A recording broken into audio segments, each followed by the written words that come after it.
compris, ça mène à un paradoxe. Pourquoi pas celle-ci? Le blasphème c'est paradoxal. Frérot, t'as rien compris. Tu crois avoir trouvé un bug dans la matrice, mais t'es juste en train de confondre liberté d'expression avec droit au confort. Je vais t'expliquer avec des mots simples, parce que t'as l'air perdu dans ton propre raisonnement. Le problème avec le blasphème, c'est qu'il repose sur l'idée qui dit que les idées ne méritent pas de respect. Donc les idées, on peut non seulement les critiquer, mais aussi les insulter, contrairement aux personnes qui, elles, méritent du respect. Mais par conséquent, si on ne doit pas de respect aux idées, alors on a le droit de ne pas respecter l'idée qui dit que les idées ne méritent pas de respect. Vous avez compris? Tu dis, si on a le droit d'insulter toutes les idées, alors on peut aussi insulter l'idée que les idées ne méritent pas de respect. Oui, et alors? C'est pas un paradoxe. C'est exactement le principe de la liberté d'expression. Tu peux tout critiquer, tout remettre en question. Même la liberté d'expression elle-même.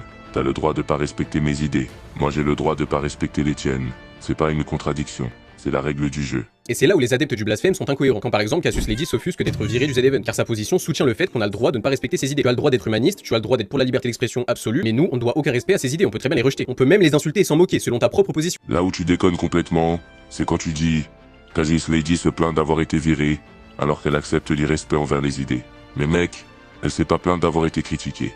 Elle a été sanctionnée pour avoir exprimé une opinion. C'est pas un débat, c'est une exclusion, une censure. Pas pour de la haine, pas pour du racisme, juste pour avoir blasphémé. T'as compris où faut un dessin? Elle accepte qu'on critique ses idées. Ce qu'elle dénonce, c'est qu'on l'a expulsée à cause d'elle. En l'occurrence, nous les musulmans sunnites, on fait la distinction entre la critique et l'insulte. J'ai le droit de critiquer une religion, par exemple le christianisme, mais j'ai pas le droit de l'insulter. Mais vous les blasphémateurs comme Cassius Lady, Jack le Fou et j'en passe, vous considérez que les idées ne méritent aucun respect. Et là tu nous sors, nous les musulmans on accepte la critique mais pas l'insulte. Ok génial, mais vous n'êtes pas la loi. En France, ce n'est pas l'insulte au sacré qui définit les limites, c'est l'appel à la haine. Et le blasphème c'est légal, même si ça froisse ton dogme, même si t'aimes pas.